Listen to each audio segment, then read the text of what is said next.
So this is Daikin or York air conditioner controller. There is often damage because of this transformator short. So after short, the fuse will blow, and then the whole system will off. So how to find out? It's really if the transformer problem.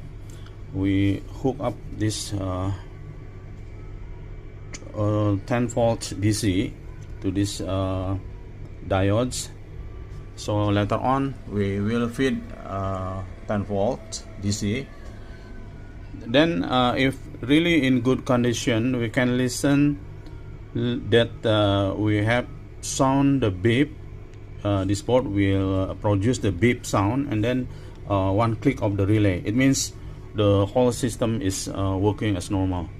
Okay, now we turn on the power supply, and then we listen carefully about the beep and then the relay clicking.